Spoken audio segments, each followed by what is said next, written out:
Welcome to day 40 of our one-year Bible reading plan.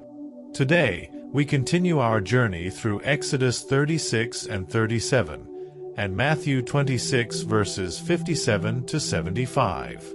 In Exodus, we witness the detailed craftsmanship of the tabernacle, built according to God's instructions. In Matthew, Jesus is put on trial, falsely accused, and Peter denies him 3 times. Stay with me as we explore these powerful scriptures together. Exodus chapter 36. So Bezalel, Oholiab, and every skilled person to whom the Lord has given skill and ability to know how to carry out all the work of constructing the sanctuary are to do the work just as the Lord has commanded. Then Moses summoned Bezalel and Oholiab and every skilled person to whom the Lord had given ability and who was willing to come and do the work. They received from Moses all the offerings the Israelites had brought to carry out the work of constructing the sanctuary. And the people continued to bring free will offerings morning after morning. So all the skilled workers who were doing all the work on the sanctuary left what they were doing and said to Moses, "The people are bringing more than enough for doing the work the Lord commanded to be done." Then Moses gave an order, and they sent this word throughout the camp: "No man or woman is to make anything else as an offering for the sanctuary." And so the people were restrained from bringing more, because what they already had was more than enough to do all the work. All those who were skilled among the workers made the tabernacle with 10 curtains of finely twisted linen and blue, purple, and scarlet yarn, with cherubim woven into them by expert hands. All the curtains were the same size, 28 cubits long and 4 cubits wide. They joined 5 of the curtains together and did the same with the other 5. Then they made loops of blue material along the edge of the end curtain in one set, and the same was done with the end curtain in the other set. They also made 50 loops on one curtain and 50 loops on the end curtain of the other set, with the loops opposite each other. Then they made 50 gold clasps and used them to fasten the 2 sets of curtains together so that the tabernacle was a unit. They made curtains of goat hair for the tent over the tabernacle, 11 altogether. All 11 curtains were the same size, 30 cubits long and 4 cubits wide. They joined 5 of the curtains into one set and the other 6 into another set.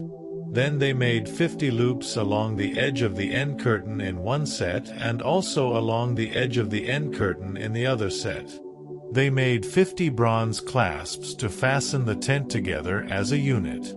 Then they made for the tent a covering of ram skins dyed red, and over that a covering of the other durable leather. They made upright frames of acacia wood for the tabernacle. Each frame was 10 cubits long and a cubit and a half wide, with 2 projections set parallel to each other. They made all the frames of the tabernacle in this way. They made 20 frames for the south side of the tabernacle and made 40 silver bases to go under them, 2 bases for each frame, 1 under each projection. For the other side, the north side of the tabernacle, they made 20 frames and 40 silver bases, 2 under each frame. They made 6 frames for the far end, that is, the west end of the tabernacle, and 2 frames were made for the corners of the tabernacle at the far end. At these 2 corners the frames were double from the bottom all the way to the top and fitted into a single ring. Both were made alike. So there were 8 frames and 16 silver bases, 2 under each frame. They also made crossbars of acacia wood, 5 for the frames on one side of the tabernacle, 5 for those on the other side, and 5 for the frames on the west, at the far end of the tabernacle. They made the center crossbar so that it extended from end to end at the middle of the frame. They overlaid the frames with gold and made gold rings to hold the crossbars. They also overlaid the crossbars with gold. They made the curtain of blue, purple, and scarlet yarn and finely twisted linen, with cherubim woven into it by a skilled worker. They made 4 posts of acacia wood for it and overlaid them with gold. They made gold hooks for them and cast their 4 silver bases. For the entrance to the tent they made a curtain of blue, purple, and scarlet yarn and finely twisted linen, the work of an embroiderer, and they made 5 posts with hooks for them. They overlaid the tops of the posts and their bands with gold and made their 5 bases of bronze. Exodus chapter 37. Bezalel made the ark of acacia wood, 2½ cubits long, 1.5 cubits wide, and 1.5 cubits high. He overlaid it with pure gold, both inside and out, and made a gold molding around it. He cast 4 gold rings for it and fastened them to its 4 feet, with 2 rings on one side and 2 rings on the other. Then he made poles of acacia wood and overlaid them with gold. And he inserted the poles into the rings on the sides of the ark to carry it. He made the atonement cover of pure gold, 2½ cubits long and 1.5 cubits wide. Then he made 2 cherubim out of hammered gold at the ends of the cover. He made 1 cherub on one end and the second cherub on the other. At the 2 ends he made them of one piece with the cover. The cherubim had their wings spread upward, overshadowing the cover with them. The cherubim faced each other, looking toward the cover. They made the table of acacia wood, 2 cubits long, 1 cubit wide, and 1.5 cubits high. Then they overlaid it with pure gold and made a gold molding around it. They also made around it a rim a handbreadth wide and put a gold molding on the rim. They cast 4 gold rings for the table and fastened them to the 4 corners, where the 4 legs were. The rings were put close to the rim to hold the poles used in carrying the table. The poles for carrying the table were made of acacia wood and were overlaid with gold. And they made from pure gold the articles for the table, its plates and dishes and bowls, and its pitchers for the pouring out of drink offerings. They made the lampstand of pure gold. They hammered out its base and shaft, and made its flower-like cups, buds, and blossoms of one piece with them. 6 branches extended from the sides of the lampstand, 3 on one side and 3 on the other. 3 cups shaped like almond flowers with buds and blossoms were on one branch, 3 on the next branch, and the same for all 6 branches extending from the lampstand. And on the lampstand were 4 cups shaped like almond flowers with buds and blossoms. 1 bud was under the first pair of branches extending from the lampstand, a second bud under the second pair, and a third bud under the third pair, 6 branches in all. The buds and the branches were all of one piece with the lampstand, hammered out of pure gold. They made its 7 lamps, as well as its wick trimmers and trays, of pure gold. They made the lampstand and all its accessories from 1 talent of pure gold. They made the altar of incense out of acacia wood.